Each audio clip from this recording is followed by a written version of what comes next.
A graça e a paz do nosso Senhor Jesus Cristo. Hoje mais um devocional Unidas para Florescer, no Evangelho de João, capítulo 14. Sempre recomendo que você faça a leitura bíblica de todo o capítulo, que você marque sua Bíblia e possa meditar naquilo que o Senhor está falando ao teu coração. Eu vou ler apenas alguns versículos e vamos fazer uma reflexão. Leitura da palavra, João, capítulo 14, versículo 1. Não se turbe o vosso coração. Credes em Deus, crede também em mim. Na casa de meu pai há muitas moradas. Se não fosse assim, eu vos teria dito, pois vou preparar-vos lugar. E se eu for e vos preparar lugar, virei outra vez e vos levarei para mim mesmo, para que onde eu estiver, estejais vós também. Mesmo vós sabeis para onde vou e conheceis o caminho. Disse-lhe Tomé, Senhor, nós não sabemos para onde vais e como podemos saber o caminho? Disse-lhe Jesus, eu sou o caminho e a verdade e a vida. Ninguém vem ao Pai senão por mim. Versículo 12. Na verdade vos digo, que aquele que crê em mim também fará as obras que eu faço e as fará maiores do que estas, porque eu vou para meu Pai. E tudo quanto pedirdes em meu nome, eu o farei, para que o Pai seja glorificado no Filho. Se pedirdes alguma coisa em meu nome, eu o farei. Se me amardes, guardareis os meus mandamentos. E eu rogarei ao Pai, e ele vos dará outro Consolador, para que fique convosco para sempre. O Espírito da verdade, que o mundo não pode receber, porque não o vê, nem o conhece. Mas vós o conheceis, porque habita convosco e estará em vós. Não vos deixarei órfãos, voltarei para vós. Versículo 21. Aquele que tem os meus mandamentos e os guarda, este é o que me ama, e aquele que me ama será amado de meu Pai. Eu o amarei e me manifestarei a ele. Versículo 27. Deixo-vos a paz, a minha paz vos dou. Não vos la dou como o mundo a dá. Não se turbe o vosso coração, nem se atemorize. Aleluia. Esse capítulo 14, ele é repleto de promessas feitas pelo nosso Senhor Jesus. É um capítulo que nós devemos meditar nele. E não apenas meditar, mas tomar posse de cada promessa contida nessa palavra, nesse texto bíblico. No versículo 2, após declarar para cada um de nós cristãos que não devemos viver angustiados, quando ele diz, não se turbe o vosso coração, não se angustie o vosso coração, não se desespere o vosso coração, crede em Deus e crede também em mim. E ele fala no versículo 2, na casa de meu pai há muitas moradas. É claramente uma promessa de que nós vamos encontrar com Jesus em uma morada eterna e celestial, porque o Pai é o Deus Todo-Poderoso, Criador dos céus e da terra, aquele que habita nos céus. Então Deus tem um lar celestial para mim e para você, onde há muitas moradas. Eu creio que é uma cidade.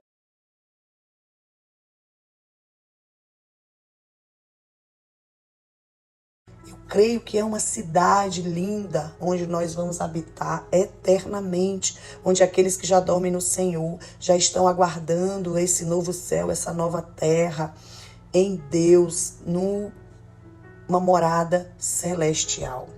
Então, é para aqueles que são filhos de Deus, essa promessa é para mim e para você, é a família de Deus. Eu creio que é esta família que será trasladada para os céus. Por isso que lá em Hebreus 13:14, o autor diz que não temos aqui uma cidade permanente. Eu costumo dizer que a única certeza que temos é que nascemos um dia, crescemos e que vamos morrer em algum dia. Agora, a certeza de onde vamos passar a vida eterna, a eternidade, somente confiando em cada promessa que está contida nessa palavra e vivendo de acordo com ela. No versículo 3, Jesus diz, E se eu for e vos preparar lugar, virei outra vez e vos levarei para mim mesmo, para que onde eu estiver, estejais vós também. Então, da mesma forma que Jesus nasceu, da mesma forma que ele morreu e ressuscitou ao terceiro dia, ascendeu aos céus, subiu aos céus, ele voltará para levar aqueles que creem nele, os seus seguidores, conduzindo-os à casa do Pai. Jesus já voltou para aqueles que já morreram. Jesus está voltando a cada dia, mas acontecerá um evento, que é o arrebatamento da igreja, onde o propósito supremo da volta de Jesus é que cada um de nós, cristãos, aqueles que acreditam em Jesus Cristo como Salvador, iremos viver uma vida eterna com Ele. Para aqueles que estarão vivos nesse dia do arrebatamento, a Bíblia diz que será num abrir e fechar de olhos, num piscar de olhos. Aqueles que estão salvos sumirão da terra. E a terra vai continuar a existir, mas com uma diferença. Esse Consolador que é prometido aqui no capítulo 14, ele vai também voltar para a morada celestial. E na terra não haverá mais o Espírito Santo de Deus que hoje habita em mim e em você. Essa expressão, quando Jesus fala, vos levarei para mim mesmo, fala dessa esperança futura de todos os cristãos vivos naquele momento, quando acontecerá o arrebatamento. 1 Tessalonicenses 4,17 diz: arrebatados juntamente com eles nas nuvens, a encontrar o Senhor nos ares, e assim estaremos sempre com o Senhor. A vinda de Jesus para buscar os fiéis e livrá-los da ira futura, da hora da provação que vai vir sobre o mundo, é real. E no versículo 13, olha essa promessa. Ele diz no versículo 12, na verdade vos digo que aquele que crê em mim também fará as obras que eu faço e as fará maiores do que esta. Versículo 13, ele diz, e tudo quanto pedirdes em meu nome eu farei, para que o Pai seja glorificado no Filho. Quando nós oramos em nome de Jesus, nós cremos que algo dos céus vai se mover e vai acontecer nas nossas vidas. Primeiro, para a gente orar em nome de Jesus, nós temos que orar em alinhamento com a palavra de Deus, com o caráter e a vontade de Jesus para todo aquele que crê nele. Nós não podemos pedir coisas que não estão de acordo com a palavra e nem o coração de Deus. Segundo, nós precisamos orar com fé de que Jesus tem autoridade sobre os céus e a terra para operar o impossível. Orar realmente em nome de Jesus com fé, minhas irmãs, equivale a dizer que Ele ouvirá cada pedido, como Ele mesmo oraria ao Pai. Então não há limite para o poder da oração quando ela é dirigida a Jesus ou ao Pai com fé e conforme a vontade dEle. Então, para orar, nós precisamos conhecer a palavra. Sempre orarmos mediante as promessas. Então, quando você for orar, você diz, Senhor, eu sou tua serva, eu vivo na tua presença e eu acredito no poder do teu nome. E a tua palavra diz em João 14,13 que tudo quanto pedires em meu nome eu farei para que o Pai seja glorificado no Filho. Você pode orar profetizando e declarando a palavra. No versículo 16, Jesus ele diz, eu rogarei ao Pai e ele vos dará outro consolador para que fique convosco para sempre. E quem é esse Consolador? Ele diz no versículo 17, o Espírito da verdade que o mundo não pode receber porque não vê, nem o conhece, mas vós o conheceis porque habita convosco e estará em vós. Por que estará? Porque Jesus ainda estava na terra, então o Espírito Santo ainda não estava. Jesus estava aqui caminhando, para os seus últimos dias na terra. Porém, o Espírito Santo só é enviado no dia de Pentecostes, após Jesus ascender aos céus e retornar para os braços do Pai. Então é naquele momento que o Consolador vem, que é o Espírito Santo, que nos traz consolo, conforto, que nos dá sabedoria, que nos dá direcionamento. Quando nós aceitamos Jesus, nós fazemos uma aliança com Deus e nós somos selados com o Espírito Santo da promessa. E a partir daquele momento nós não estamos mais sozinhos, nós estamos sempre sendo conduzidos em sabedoria pelo Espírito Santo. Para isso eu só preciso crer, confiar e viver em obediência à palavra.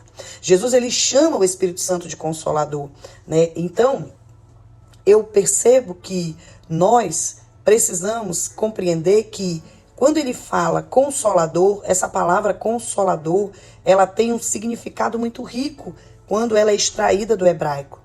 Isso significa dizer que ele é aquele que nos fortalece, que nos dá conselho, que nos dá socorro, que é o nosso advogado, que é amigo, que é um aliado da nossa vida, da nossa caminhada de fé. Então, noutras palavras, o Espírito Santo, ele dá prosseguimento ao que Cristo fez quando caminhou na terra. Jesus, ele prometeu, né, enviar o outro Consolador. Esse Espírito Santo que hoje, como discípulos de Jesus, nos faz acreditar, confiar e esperar com paciência no Senhor. E ali, com os discípulos, foi fundamental a vinda do Espírito Santo, porque foi o momento em que eles começaram a pregar o Evangelho, a falar do ministério de Jesus, pregar as boas novas, e ali eles eram perseguidos, mortos, crucificados, enforcados, se não negasse a Cristo. E somente debaixo da graça, da unção e do poder do Espírito Santo é que eles iam suportar essas provas para que o Evangelho chegasse a mim e a você mais de 2000 anos depois. Então, da mesma forma que o Espírito Santo atuou naquele momento do início da igreja primitiva, atua hoje dentro da igreja perseguida nos países onde é proibido a ministração do Evangelho, como nós vemos às vezes vídeos, pessoas morrendo por serem cristãos, sendo fuziladas, mortas, e muitas vezes nós estamos dando desculpas ainda para não fazer aquilo que o Espírito Santo nos conduz a fazer. Então, a palavra que remete ao Espírito Santo é muito abrangente. Jesus, através do Espírito Santo, hoje ele é o nosso ajudador, o nosso intercessor, né, no céu, enquanto que o Espírito Santo, ele está aqui na terra, habitando entre nós. Por isso que ele diz, no versículo 17, o Espírito da verdade. O Espírito Santo é chamado de Espírito da verdade, porque ele é o Espírito do próprio Jesus, que é a verdade. Quando Jesus diz, eu sou o caminho, a verdade e a vida, aqui no versículo 6. Ninguém vem ao Pai senão por mim. Nós só vamos ao Pai alcançar a salvação se nós tivermos essa aliança firmada com o Espírito Santo, renunciando sempre às obras da carne, buscando viver o fruto do Espírito, sendo aperfeiçoados a cada dia pelo poder que há no nome de Jesus. E pelo poder libertador que há no sangue de Jesus sobre as nossas vidas e toda opressão espiritual. Então, esse Espírito da verdade, ele nos instrui para termos discernimento da palavra. Sabe?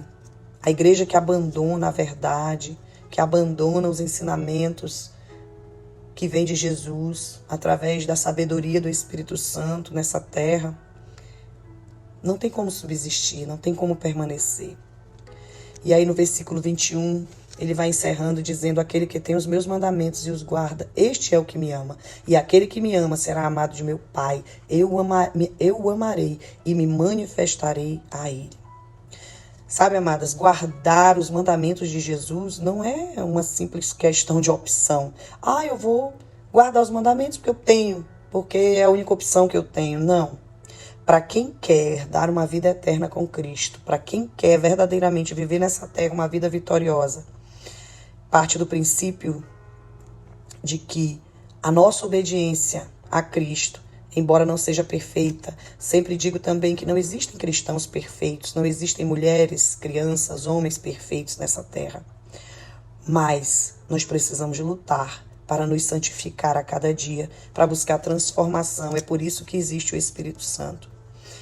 É por isso que Jesus deixou o Espírito Santo para nos conduzir em adoração a cada dia.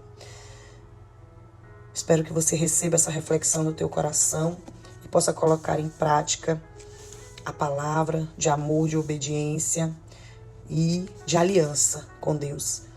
Que o Senhor te abençoe e que você tenha um dia vitorioso em Cristo Jesus.